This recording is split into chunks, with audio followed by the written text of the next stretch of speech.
Yes, so hello everyone, Hitesh here, and today we're gonna talk about the movie called Spider-Man No Way Home. And seriously ये वही movie है जिसके बारे में आपने मुझे कमेंट सेक्शन में कमेंट्स कर करके उसे पूरा भर दिया और साथ ही मेरे दिमाग को भी ऊपर तक भर दिया। सो गाइस, कुर्सियों की पीटियों को बांध लो क्योंकि आज हम जिस राइड पर जाने वाले हैं वो अपरंपार होने वाली है। So now without wasting time चलिए आते हैं इस कहानी की मेन स्टोरी लाइन की तरफ। सो मूवी की स्टार्टिंग इसके लास्ट पार्ट यानी कि फार फ्रॉम होम जहां पर खत्म हुई थी ठीक वहीं से ही होती है। साथ ही अब जे जोना जॉनसन की वजह से हर कोई अब स्पाइडरमैन की एक्चुअल शख्सियत को जान चुका होता है कि आखिर पीटर पार्कर और स्पाइडरमैन के बीच में क्या डिफरेंस है और ये दोनों है कौन। इट मींस दैट कि राज से पर्दा उलट चुका होता है। वहीं दूसरी ओर हर कोई अब ये सोचने पर मजबूर हो चुका था कि स्पाइडरमैन ने ही मिस्टीरियो का कत्ल किया है। एक वक्त पर जब मिस्टीरियो ने बड़े बड़े दानवों से शहर की रक्षा करी थी तो हर कोई उसे एक भगवान समझने लगा था, लेकिन जब स्पाइडरमैन ने उसका पर्दाफाश किया तो लोगों के सामने ये सच गले नहीं उतरा और हर कोई बस पीटर पार्कर को ही गुनहगार समझने लगा। ना ही उसे स्कूल में कोई इज्जत मिलती और ना ही घर परिवार में, यहाँ तक कि अब उसके घर पर पुलिस वालों के हेलीकॉप्टर्स तक घूमने लगे थे। बस एक गुनहगार बनकर रह चुका होता है हमारा पीटर पार्कर। ना ही उसे किसी कॉलेज में एडमिशन मिल रहा होता है और ना ही कहीं जॉब जिसकी उसे इस वक्त काफी जरूरत थी। देखा जाए तो वो पूरी तरीके से टूट चुका था। यहाँ तक कि प्रॉब्लम तो चलो ठीक थी, मगर इन सभी प्रॉब्लम्स का सामना उनके बेस्ट फ्रेंड्स यानी कि नेड और एमजे को भी करना पड़ता है। वो दोनों भी इन सभी गतिविधियों के चलते किसी भी कॉलेज में अपना एडमिशन नहीं करवा पा रहे थे और यही रीजन होता है कि इन दोनों के बारे में सोचता हुआ सीधा पीटर पार्कर पहुंच जाता है इस मुसीबत के हल को निकालने के लिए डायरेक्ट डॉक्टर स्ट्रेंज के पास और उन्हें सारा सिनेरियो समझाता है कि मिस्टीरियो की गई गलतियों की सजा मुझे और मेरे दोस्तों को मिल रही है। मेरी आइडेंटिटी पूरे शहर में रिवील हो जाने की वजह से मेरी पूरी फैमिली भी दिक्कत में आ चुकी है। तो क्या आप मेरे लिए कुछ ऐसा कर सकते हैं जिसकी वजह से पूरी दुनिया में जो भी लोग पीटर पार्कर यानी कि बीइंग स्पाइडरमैन को जानते हैं उनकी याददाश्त से मेरी हकीकत मिट जाए। उसी वक्त वहां पर वोंग की भी एंट्री होती है जो ये सारी बातें सुन रहा होता है। हालांकि वोंग वहां पर डॉक्टर स्ट्रेंज को ऐसा करने से मना करता है और साथ ही ये भी कहता है कि इस वक्त सॉर्सरर सुप्रीम वो है ना कि डॉक्टर स्ट्रेंज, क्योंकि 5 साल ब्लिप में बिता देने की वजह से सैंक्टम सैंक्टोरियम का सारा हिसाब किताब वोंग ही रख रहा था। यहाँ वोंग डॉक्टर स्ट्रेंज को मना भी करता है कि स्पाइडरमैन की हेल्प मत करना, लेकिन स्ट्रेंज को पता था कि लास्ट टाइम थैनोस की जब फाइट हुई थी तब स्पाइडरमैन ने उसका कितना पुरजोर साथ दिया था and that is the only reason यहाँ पर डॉक्टर स्ट्रेंज पीटर पार्कर की मदद करने के लिए तैयार हो जाते हैं। जिसके बाद में ये दोनों ही पहुंचते हैं एक नीचे के तहखाने में जिसका नाम होता है जिरेंट और यहाँ पर डॉक्टर स्ट्रेंज अपने सभी मंत्रों की ताकत से एक ऐसे पावर को क्रिएट करते हैं जिससे कि वो स्पाइडरमैन की मदद कर पाए। इस मंत्र का नाम था द रूम्स ऑफ काफिकान। जिसके बाद में इस पूरी प्रक्रिया का प्रोसेस स्टार्ट होता है। अपने हाथों को गोल गोल घुमाकर वो सारे डायमेंशंस क्रिएट करते हैं और वहां से स्पाइडरमैन की सारी यादों को मिटाने की कोशिश करते हैं। मगर तभी स्पाइडरमैन बीच में बोल पड़ता है कि क्या आप मेरे लिए कुछ ऐसा कर सकते हैं कि पूरी दुनिया के बजाय कुछ लोगों को छोड़कर मेरी याददाश्त सबके दिमाग में से उड़ जाए, क्योंकि मैं एमजे से काफी ज्यादा प्यार करता हूँ। तो वहां पर डॉक्टर स्ट्रेंज उस चलते मंत्रों के चक्र में से एमजे को हटाता है। तभी वहां पर पीटर को अगेन याद आता है कि मेरी आंट में उनको भी हटा दो प्लीज। हालांकि डॉक्टर स्ट्रेंज ऐसा करना तो नहीं चाहते थे, लेकिन क्या करें, पीटर की बात थी तो माननी पड़ती है। अगेन मंत्रों में उलट फेर करके वो आंट में को निकालते हैं। तभी थोड़ी देर में वहां से अगेन उसे याद आता है कि हैप्पी होगन जो कि आयरन मैन के राइट हैंड है और उन्होंने ही मुझे मेरे सूट दिए और मुझे एक जीने का जरिया दिया। उनके मन में मेरी छवि तो होनी ही चाहिए। और अगेन जब डॉक्टर स्ट्रेंज हैप्पी को उसके दिमाग में लाने की कोशिश करता है तो पूरा मंत्र और सारे चक्र एक अलग ही दिशा में घूमकर ठप से बंद हो जाते हैं। और इसके बाद होना क्या था, जो होना था वो तो आप लोगों ने ट्रेलर्स में ऑलरेडी देख लिया है, यानी कि सिनिस्टर 6 की एंट्री। वेल उस पर हम इस कहानी में आगे आएंगे। Coming back to the main story, यहाँ पर पीटर चाहता था कि कैसे भी करके उसकी बुरी छवि सभी लोगों के माइंड से हट जाए ताकि वो अपना और अपने दोस्तों का एमिटी के अंदर एडमिशन करवा पाए। लेकिन ऐसा करने के लिए उन्हें उनकी हेड की परमिशन लेनी पड़ेगी। तो वहां पर वो अपने कुछ फ्रेंड्स को फोन लगाता है तो उनके फ्रेंड्स बताते हैं कि यहाँ की हेड अभी अभी शहर से बाहर निकली है, हो सकता है कि वो तुम्हें रास्ते में ब्रिज पर मिल जाए। जिसे सुनते के साथ ही पीटर विदाउट वेस्टिंग टाइम वहां पर पहुंच जाता है डायरेक्टली। सूट बूट पहना पीटर मैडम से कहता है कि मुझे आपकी मदद चाहिए। मैं जानता हूँ कि मुझसे गलती हुई है, मगर मेरी गलतियों को भुगतान मेरे दोस्तों को मत करवाइए प्लीज। अब यहाँ पर एक तरफ तो इन दोनों की ये बातें चली रही थी, उसी मोमेंट पर वहां पहुंच जाते हैं डॉक्टर ओटो ऑक्टेवियस अपने 4 बड़े बड़े आयरॉनिक टेंटिकल्स को लेकर। अब गाइज मार्वल की मूवी है तो सीजीआई तो टॉप नॉच होने ही वाले हैं। सो यहाँ पर इन दोनों बड़े योद्धाओं के बीच में जंग छिड़ जाती है। ऑटो ऑक्टेवियस ये सोचते हैं कि ये मेरा पुराना टोबी मकवायर वाला स्पाइडरमैन है, मगर जब लड़ाई के वक्त जो पीटर ऑटो ऑक्टेवियस ऑक्टेवियस से लड़ने के लिए अपना नैनो टेक्नोलॉजी वाला सूट पहनता है तो उसके कुछ पार्टिकल्स उनके टेंटिकल्स पर भी लग जाते हैं और तब जाकर ऑटो ऑक्टेवियस को ये पता चलता है कि ये तो कोई और ही शख्स है। इतने में ही स्पाइडरमैन अपने रिमोट कंट्रोल से उनके ही टेंटिकल्स को कंट्रोल करना स्टार्ट कर देता है, यानी कि अब ऑटो ऑक्टेवियस के हाथ स्पाइडरमैन के हाथों द्वारा कंट्रोल हो रहे थे। मगर इतने में ही वहां पर एक जादू होता है और वहीं से डॉक्टर ऑटो ऑक्टेवियस एक तिलिस्मी जेल में कैद हो जाते हैं और ये था दी जिरेंट यानी कि तहखाना डॉक्टर स्ट्रेंज का। अब यहाँ पर स्पाइडरमैन, डॉक्टर ऑटो ऑक्टेवियस और साथ ही डॉक्टर स्ट्रेंज भी काफी ज्यादा हक्के बक्के होते हैं। हर कोई एक दूसरे से बस यही क्वेश्चन कर रहा होता है कि आखिर ये सब कुछ हो क्या रहा है और ये लोग कौन है और यहाँ पर कैसे आए। अब जाकर डॉक्टर स्ट्रेंज पीटर को बताते हैं कि तुमने जिस वक्त मेरे चल रहे मंत्रों यानी कि मार्टिना कैडावरस के अंदर हेर फेर करे तो दूसरे यूनिवर्सेस का रास्ता खुल गया। जिस तरीके से तुम्हारे यूनिवर्स में तुम स्पाइडरमैन हो वैसे ही किसी और यूनिवर्स में कोई और स्पाइडरमैन भी होगा और जब तुम्हारे कहे कहे में चेंजेस कर रहा था तो उसी की कंफ्यूजन के कारण मंत्र में उलटफेर हो गए और ये लोग जो तुम्हारे दुश्मन थे सब यहाँ पर टपक पड़े। तो स्पाइडरमैन कहता है कि इन सब से आपका क्या मतलब है। तो स्ट्रेंज बताते हैं कि जिस तरीके से एक यहाँ पर आया है ऐसे 5 और आएंगे और उनको पकड़ने में तुम्हें मेरी मदद करनी पड़ेगी। जिसके बाद में वो पीटर की मदद करने के लिए उसे एक तिलिस्मी गैजेट देते हैं जिसकी मदद से वो अपने दुश्मनों को एक ही मंत्र की मदद से इन जादुई जेलों में कैद कर सकता था। इस बात को पीटर भी जानता था कि वो अकेला उन सब पर काफी नहीं रहेगा, उसे मदद की जरूरत रहेगी। इसीलिए वो जाकर नेड और एमजे को अपनी मदद के लिए यहाँ पर बुला लेता है। पूरे दिन भर बैठकर जब ये लोग रिसर्च करते हैं उसी वक्त वहां पर पीटर भी अपने आप को तैयार कर रहा होता है। मगर जब वो अपनी ड्रेस को देखता है तो उसे पता चलता है कि लोगों के बीच में से भागते वक्त किसी ने उसकी ड्रेस पर हरे कलर का कोई लिक्विड ढोल दिया था जिससे काफी मेहनत करने के बावजूद भी उसका कलर नहीं जा रहा था। इसीलिए पीटर अपने सूट को उल्टा करके पहन लेता है and that is the reason we got the new Spiderman suit called black Spiderman, जो कि पर्सनली मुझे काफी ज्यादा पसंद है। वेल आप लोग मुझे कमेंट में जरूर बताइएगा कि आपका फेवरेट स्पाइडरमैन कौन सा वाला है, नैनो पार्टिकल्स वाला या फिर नॉर्मली स्ट्रेचेबल कपड़े वाला या फिर ये ब्लैक वाला। Let me know in the comment section. Coming back to the main story, Ned और एमजे को पता लगता है कि किसी खाली मैदान में बिजली की तरंगे जो कि अस्थिर रूप से बार बार ऊपर नीचे हो रही है। हो सकता है कि यहाँ पर कोई ना कोई एक विलन मिल जाए और उसी को ट्रैक करता करता पीटर पार्कर वहां पर पहुंच जाता है और देखते ही देखते वहां पर पहुंच जाता है इलेक्ट्रो, जो कि बिना कुछ सोचे समझे आते उसके ऊपर दे धमाधम मुक्की बरसा देता है। मगर तभी वहां पर उसकी मदद करने के लिए पहुंच जाता है स्पाइडरमैन 3rd मूवी से फ्लिंट मार्को, जो कि सैंडमैन था और ये दोनों मिलकर इलेक्ट्रो को हराने की कोशिश करते हैं। इनकी चलती लड़ाई के बीच में सैंडमैन स्पाइडरमैन को पूछता है कि आखिर मैं यहाँ पर क्या कर रहा हूँ, तुम कौन हो और हम यहाँ पर कैसे पहुंचे। तो पीटर बताता है कि ये काफी लंबी बात है, सबसे पहले आप मेरी मदद कीजिए, उसके बाद मैं आपको ईच एंड एवरीथिंग डिटेल में समझा दूंगा। और फाइनली जाकर अपने तिलिस्मी गैजेट की मदद से ब्लैक स्पाइडरमैन इलेक्ट्रो को पकड़कर सीधा डॉक्टर स्ट्रेंज की जादुई जेल में पहुंच जाता है। वहीं पर हम व्यूअर्स को ये भी देखने को मिलता है कि डॉक्टर स्ट्रेंज ने जाकर लिजर्ड को पकड़ लिया था, यानी कि अब डॉक्टर स्ट्रेंज की कैद में ऑटो ऑक्टेवियस, इलेक्ट्रो, सैंडमैन और साथ ही कर्ट कॉनर्स आ चुके थे और अब बारी थी नॉर्मन ऑसबॉर्न की, यानी कि हमारे ग्रीन गॉब्लिन। वेल देखा जाए तो ग्रीन गॉब्लिन एक नहीं बल्कि 2 शख्सियत थी। पहली शख्सियत जिसके अंदर नॉर्मन ऑसबॉर्न एक बिजनेसमैन है, वहीं पर दूसरी शख्सियत ग्रीन गॉब्लिन की जो कि एक विलन है और अपने सामने किसी और शक्तिशाली इंसान को टिकने देना नहीं चाहता। हालांकि इन 2 शख्सियतों के बीच में नॉर्मन ऑसबॉर्न अपनी पहचान को पकड़ते हुए सीधा पहुंच जाते हैं आंट मे के पास में और बता देते हैं अपनी सारी सच्चाई कि मैं 2 जिंदगियां जी रहा हूं। उसी वक्त वहां पर पीटर भी पहुंच जाता है और नॉर्मन ऑसबॉर्न को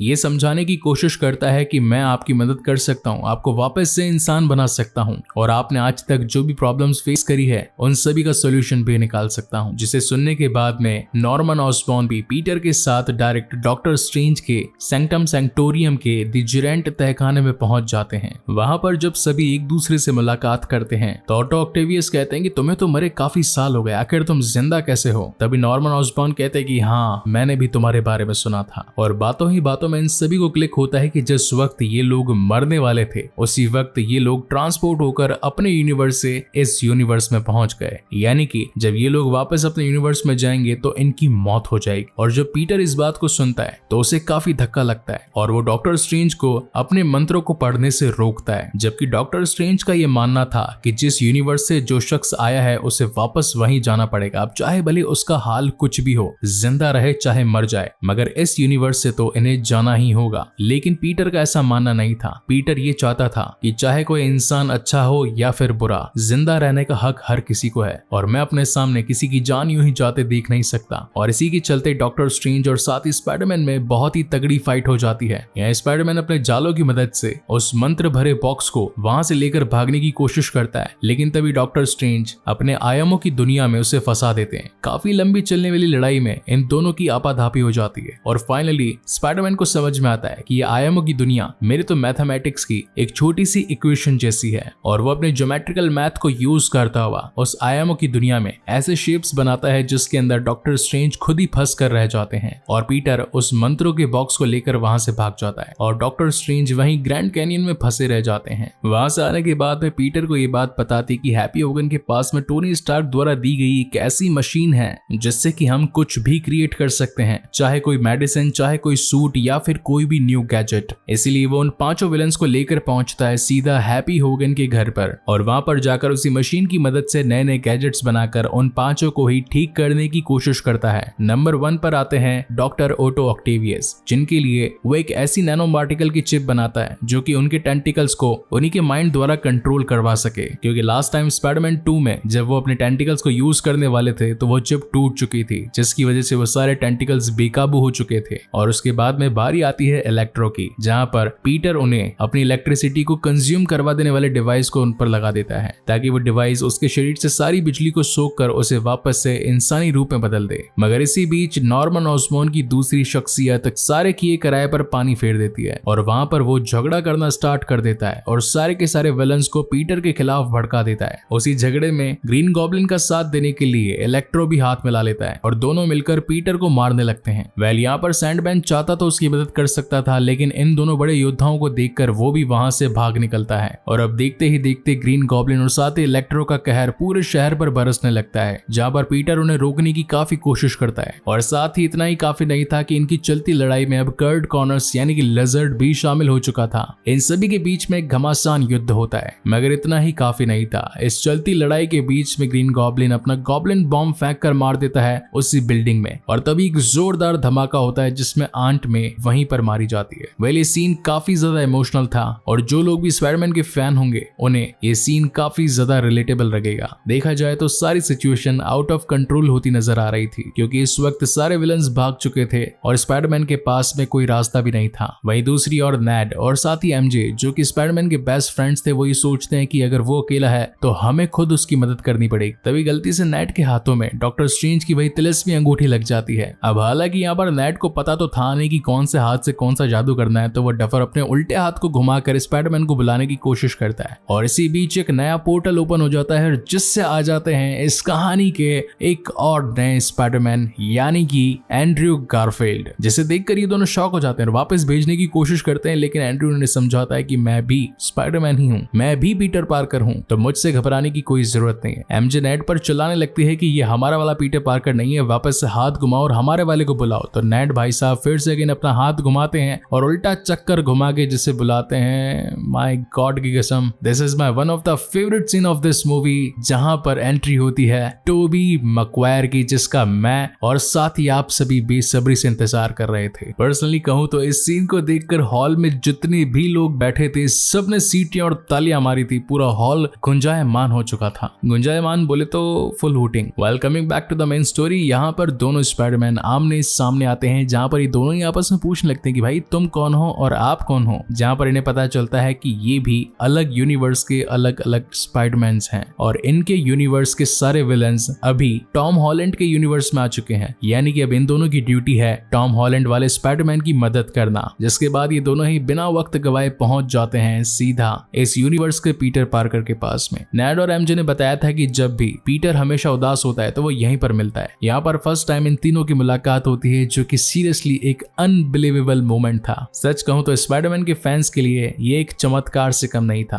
खैर अब तो सभी ने देख ली होगी तो एक्साइटमेंट कम हो गया होगा, लेकिन मेरे लिए वो एक्साइटमेंट आज भी उतना ही बरकरार है जो शायद आपको मेरी इस वॉइस ओवर में महसूस हो रहा होगा। और अगर हो रहा है तो यार लाइक जरूर कर देना। वैसे बोलता नहीं हूँ, आज पता नहीं दिल कर गया तो कह दिया। और अब ये तीनों मिलकर वापस से अपने अपने विलन्स के लिए नए गैजेट्स को बनाना स्टार्ट करते हैं, जहां पर लिजर्ड और साथ ही इलेक्ट्रो की जिम्मेदारी लेता है एंड्रयू गारफील्ड वाला पीटर पार्कर। वहीं पर ग्रीन गॉब्लिन और साथ ही ऑटो ऑक्टेवियस की जिम्मेदारी उठाते हैं हमारे टोबी मैगवायर। और लास्ट बारी थी टॉम हॉलैंड की, जो कि कहता है कि मैं सैंडमैन को संभाल लूंगा। और अब ये तीनों ही अपनी सांठगांठ से पहुंच जाते हैं सीधा स्टैच्यू ऑफ लिबर्टी के पास में। और यहाँ पर खास बात ये थी कि स्टैच्यू ऑफ लिबर्टी के हाथ में कैप्टन अमेरिका की शील्ड भी थी। और अब देखते ही देखते इंतजार की घड़ी खत्म हो जाती है और यहाँ पर इन तीनों से ही लड़ने के लिए ये पांचों के पांचों विलन्स पहुंच जाते हैं। वेल, मूवी के आने से पहले सभी रूमर्स में ये बात फैल चुकी थी कि सिनिस्टर 6 आने वाले हैं, यानी कि 6 विलन्स होने वाले हैं। तो वो छठा विलन और कोई नहीं बल्कि वेनम होगा, जो कि इस मूवी के एंड में रिवील होगा। Well, coming back to the main story, यहाँ पर ये पांचों इन तीनों पर दमदार भारी पड़ने लगते हैं। और साथ ही एक मोमेंट तो ऐसा आता है जहाँ पर इन तीनों की चटनी बन जाती है, मगर कैसे तैसे ये तीनों मिलकर एक अच्छी फाइट करते हुए उन सभी को धूल चटा देते हैं। और फिर लास्ट में बारी आती है ग्रीन गॉब्लिन की। यहाँ पर ये तीनों मिलकर इन पांचों को ही इन्हीं की गैजेट्स की मदद से ठीक करने की कोशिश करते हैं। मगर जब फाइनली बारी थी ग्रीन गॉब्लिन की, तो टॉम हॉलैंड का गुस्सा